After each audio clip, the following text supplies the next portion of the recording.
कोल्हापूर जिल्ह्यातील आपत्तीत उपयोग करून घेतला जातो, मात्र पैसे मिळत नाहीत. काम होईपर्यंत सर्वजण वारंवार कॉल करतात. काम झालं की पुन्हा कॉल घेत नाहीत. त्यामुळे पोटा पाण्यासाठी थेट अहिल्यानगरमध्ये नोकरी करावी लागत असल्याची व्यथा जीवरक्षक दिनकर कांबळे यांनी मांडली आहे. पोटा पाण्याचा आर्थिक स्रोत कोल्हापुरात नसल्यामुळं अहिल्यानगरमध्येच महिन्यातील 15 दिवस नोकरीसाठी राहावं लागतंय. जिल्हाच नव्हे तर राज्यातील अनेक जिल्ह्यात दिनकर यांचं नाव आपत्ती व्यवस्थापनातील कामामुळे परिचित आहे.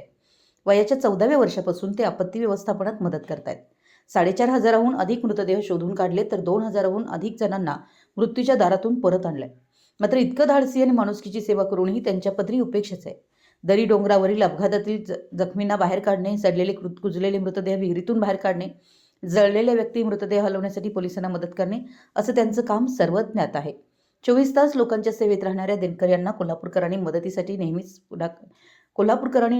नेहमीच पुढाकार घेतला, पण त्यांच्या पोटा पाण्यासाठी, हक्काची नोकरी किंवा मेस्त्री काम करण्यासाठी जागा दिली नाही. उच्च व तंत्र शिक्षण मंत्री चंद्रकांत पाटील यांनी त्यांना कांडगावमध्ये राहण्यासाठी घर बांधून दिलं. तिथे आता दिनकर यांचे आपत्ती व्यवस्थापनाचंही साहित्य आहे. कायमस्वरूपी मानधनासाठी काहीच नाही. दिनकर हे दुचाकीचे मेस्त्री म्हणून काम करतात. कोंडावळ येथे त्यांचं गॅरेज होतं. तिथे अपार्टमेंट बांधल्यामुळे त्यांना गॅरेजसाठी जागा नाही.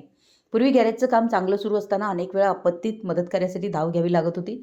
त्यामुळे गॅरेजचा व्यवसाय बंद पडला. 2 दिवसातून किमान एका ठिकाणी पोलिसांकडून बोलावणं येत होतं.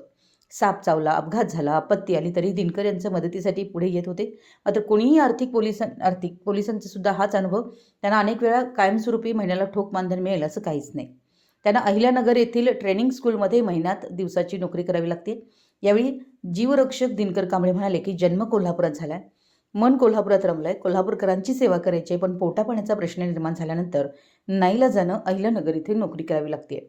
अशीच काही दिवस स्थिती राहिली तर नाईलाजानं कायमस्वरूपी अहिल्यानगरला स्थलांतरित व्हावं लागणार आहे. घरी पत्नी, 2 मुली आहेत. त्यांच्या भविष्याचा विचार करता आता ठोक मानधन किंवा व्यवसाय करण्यासाठी हक्काची जागा पाहिजे, अन्यथा नोकरी पाहिजे, असं कांबळे यांनी सांगितलं. मराठी एस न्यूजसाठी कागलहून प्रशांत दळवी.